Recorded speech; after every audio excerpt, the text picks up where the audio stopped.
എന്തൊരു കഷ്ടമാണെന്ന് നോക്കിയേ. ഒരുത്തൻ ഇവിടെ എവിടെ ഒളിച്ചിരിപ്പുണ്ടെന്ന് വെച്ച് മനുഷ്യർക്ക് പുറത്തിറങ്ങി നടക്കാൻ വയ്യാതായി. ഇങ്ങനെയായ നാട്ടുകാർ തന്നെ അയാളെ തെരഞ്ഞു പിടിച്ചു കൊടുക്കുമെന്നാ തോന്നുന്നത്. എന്നാലെങ്കിലും മനസ്സമാധാനത്തോടെ കഴിയാലോ.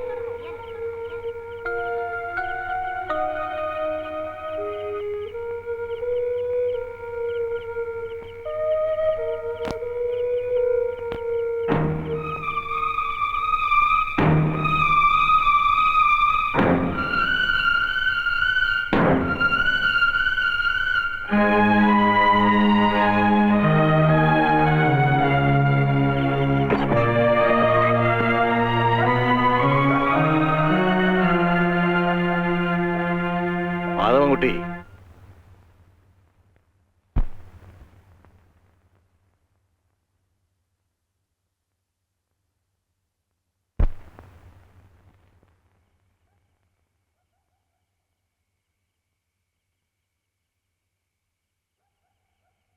എല്ലാം എനിക്കറിയാം മാധവൻകുട്ടി. താൻ ആരാണെന്ന് ശരിക്കും അറിഞ്ഞുകൊണ്ട് തന്നെയാണ് തന്നെ ഞാനിവിടെ കൂട്ടിക്കൊണ്ടുവന്നതും കൂടെ താമസിപ്പിച്ചിരിക്കുന്നതും.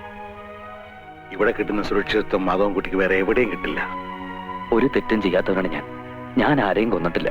ശരിയായിരിക്കാം, പക്ഷെ 4 വശവും പോലീസ് ഓടി നടക്കുക. അവരുടെ കൈപ്പെടാതെ തന്നെ നിരപരാധിത്വം തെളിയിക്കാൻ തനിക്ക് കഴിയുമോ?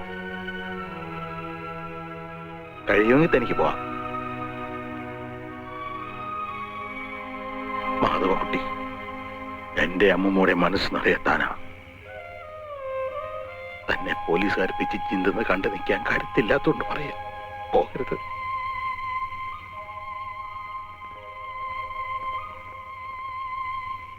നിങ്ങൾ ആവശ്യപ്പെട്ട എല്ലാ ഫെസിലിറ്റീസും ഡിപ്പാർട്ട്മെന്റ് തന്നില്ലേ? എന്നിട്ട് ഇതുവരെ അവനെ കുറിച്ച് ക്ലൂവും കിട്ടിയില്ലെന്ന് വെച്ചാൽ DGPയോട് എന്ത് പറയും? കാട്ടിൽ ഇനി അരിച്ചു പെറുക്കാൻ ഒരു സ്ഥലവും സർ. നമ്മൾ ഫോറസ്റ്റ് വളയുന്നതിന് മുമ്പേ അവൻ ഇവിടെ നിന്ന് രക്ഷപ്പെട്ടിട്ടുണ്ടാവും. അല്ലെങ്കിൽ ഏതെങ്കിലും കൊക്കയിൽ ചാടി സൂയിസൈഡ് ചെയ്തിട്ടുണ്ടാവും. What nonsense! സൂയിസൈഡ് ചെയ്യാനാണെങ്കിൽ അവൻ എന്തിനാണ് ജയിലിയാടിയത്? സർ, അത് മിസ്റ്റർ നന്ദകുമാർ, നിങ്ങൾ മനസ്സ് വെച്ചാൽ അവനെ കസ്റ്റഡി എടുക്കാൻ കഴിയും. പക്ഷേ നിങ്ങൾ അതിന് തുനിയുന്നില്ല. കാരണം നിങ്ങൾക്ക് അവനോടുള്ള പ്രത്യേക താല്പര്യം കൊണ്ട്. സാർ എന്താ ഈ പറയുന്നത്? എനിക്ക് അവനോട് പ്രത്യേക താല്പര്യമോ? എന്താ സംശയം? തന്റെ ഭാര്യയും മാധവൻകുട്ടിയും തമ്മിലുള്ള റിലേഷൻഷിപ്പ് ഒക്കെ എനിക്ക് നന്നായിട്ട് അറിയാം. ഡ്യൂട്ടി വേറെ, റിലേഷൻ വേറെ. അത് നിങ്ങൾ മനസ്സിലാക്കണം. അത് ശരിക്കും മനസ്സിലാക്കിയിട്ടുള്ളവനാണ് സാർ ഞാൻ.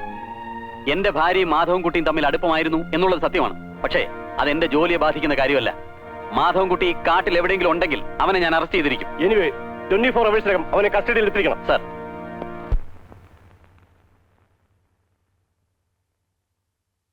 കോഫി എന്താ നന്ദേട്ടാ വല്ലാതെ? മുമ്പിൽ നിന്ന് മനുഷ്യന് പുറത്തിറങ്ങി നടക്കാൻ വയ്യാതായിട്ടുണ്ട്. പോകാനാ പറഞ്ഞത്.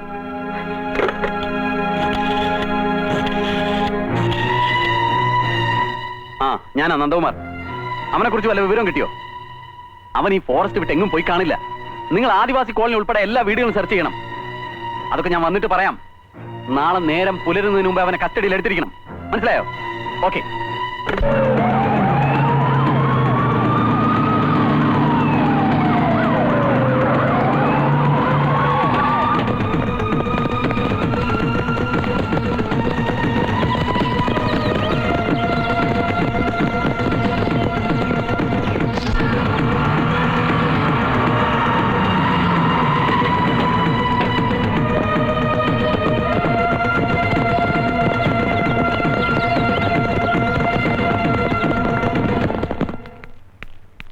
മാധവൻകുട്ടി, മാധവൻകുട്ടി,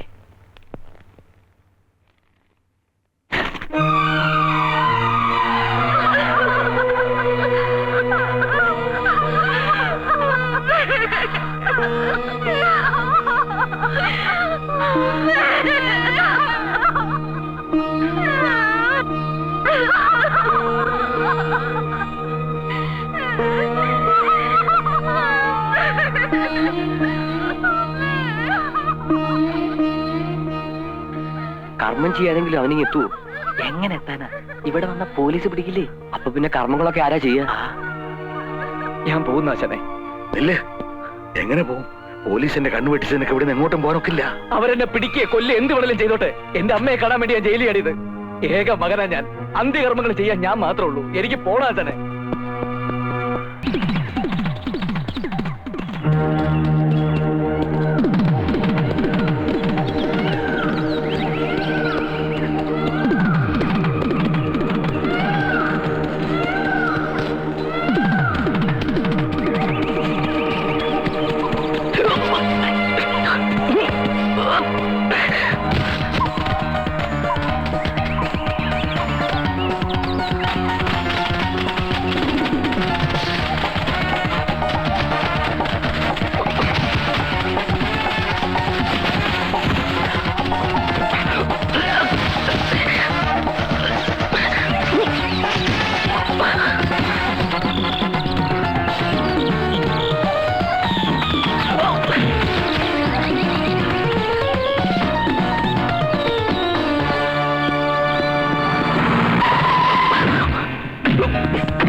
മകനില്ലാത്ത സ്ഥിതിക്ക് ചേട്ടൻ തന്നെ ആകട്ടെ, അല്ലാതെ എന്താ ചെയ്യാ? ഒക്കെ കർമ്മഫലമെന്ന് കരുതിയാ മതി, അതങ്ങോട്ട് വാങ്ങും എന്നെ.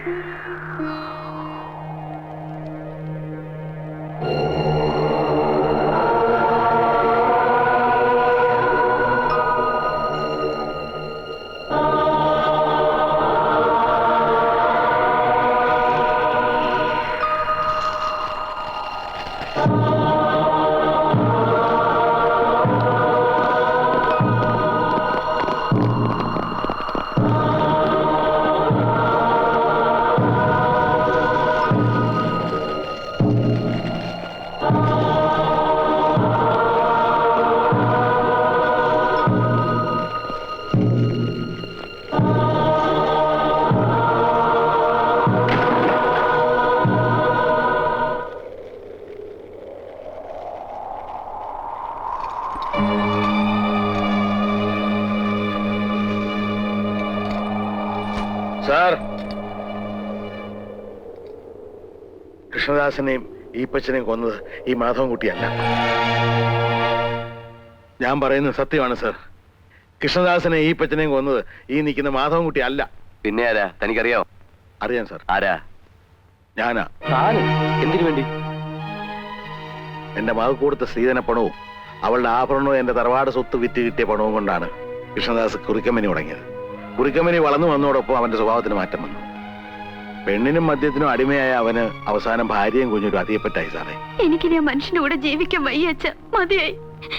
എപ്പോഴാണ് അയാൾ എന്നെയും കുഞ്ഞിനെയും കൊല്ലുകയെന്നറിയില്ല. ഈ നരകത്തിൽ നിന്ന് അച്ഛൻ എങ്ങനെയെങ്കിലും എന്നെ കൊണ്ടുപോകണം. എന്താ മോളെ പാടുകള്? സീറ്റുകൊണ്ട് കുത്തിയതാ. ഇതിന് തക്കായിട്ട് എന്താ ഉണ്ടായപ്പോ? അച്ഛനോട് ഞാൻ എങ്ങനെയാ പറയാ? പുറത്തുനിന്ന് വേറെ പെണ്ണുങ്ങളെ കൂട്ടിക്കൊണ്ട് വന്ന് ഓരോ പകലും പോയി രാത്രിയാവുമ്പോ എനിക്ക് പേടിയാണ് അച്ഛാ. മോള് വേഗം റെഡി ആയിക്കേ, നമുക്ക് പോവാം. ഇവിടെ താമസിച്ചത് മതി. ചെല്ല്. അമ്മാവോ, ഇവളുടെ കെട്ടിയാനാന്നും പറഞ്ഞ് ഞാനൊരുത്തിന് ഇവിടെ ജീവിച്ചിരിപ്പുണ്ട്. എന്റെ സമ്മതമില്ലാതെ ഇവളെ ഇറക്കിക്കൊണ്ട് പോവോ? എന്റെ മോളെ നിനക്ക് കെട്ടിച്ചത് തല്ലാനും കൊല്ലാനൊന്നുമല്ല. അനുസരണക്കേട് കാണിച്ചാൽ ചിലപ്പോ തല്ലിയെന്നിരിക്കും, ചിലപ്പോ കൊന്നെന്നും ഇരിക്കും. നീ കാണിക്കുന്ന വൃത്തികേടോ കൂട്ടുന്നില്ലെങ്കിൽ അനുസരണക്കേടാവൂല്ലേ? അതിന് എന്റെ മോളെ കിട്ടില്ല. മോള് വേഗം റെഡി ആയിക്കേ, പോകാം. അങ്ങനെ കൊണ്ടുപോകാൻ താൻ വളർന്നിട്ടില്ല. ഇറങ്ങണ പുറത്ത്. ഞാൻ എന്റെ അച്ഛനോട് പോവാ. കേരളീയത്ത് കേറാൻ. ഇല്ല, ഞാൻ പോവും. നീ പോയില്ല. ആ, തെണ്ടി. കാച്ചിക്കളയും ഞാൻ. കേറണ പുറത്ത്. കേറാൻ. അച്ഛൻ പോയിക്കോ അച്ഛാ. പിന്നെ ഞാൻ എന്റെ മോളെ കാണുന്ന ഫാനിൽ കെട്ടിത്തൂങ്ങി മരിച്ച നിലയല്ലേ സാറേ? അവൾ ആത്മഹത്യ ചെയ്തതല്ല, അവൻ തല്ലിക്കൊന്ന് കെട്ടിത്തൂക്കിയതാ. എന്നിട്ട് അവന്റെ സ്വാധീനം ഉപയോഗിച്ചത് ആത്മഹത്യയാക്കി മാറ്റി. അത് ചോദിക്കാൻ ചെന്ന് എന്നെ അവന് ഈപ്പത്തിലൂടെ ചവിട്ടി പുറത്താക്കി സാറേ. അന്ന് മുതൽ ഓരോ ദിവസവും ഞാൻ കാത്തിരിക്കായിരുന്നു അവനെ ഒന്ന് കിട്ടാൻ.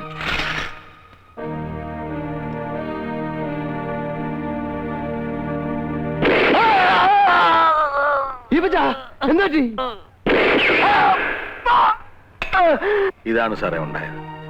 കുറ്റയേറ്റ് പറഞ്ഞ് കീഴടങ്ങണമെന്ന് പല പ്രാവശ്യം ഞാൻ വിചാരിച്ചതാ. പക്ഷെ എന്റെ അമ്മ മോൾ അനാഥയാകുമല്ലെന്ന് ഓർത്തപ്പോ മനസ്സെന്നെ വിലക്കി. എന്നോട് പൊറുക്കണം കേട്ടോ.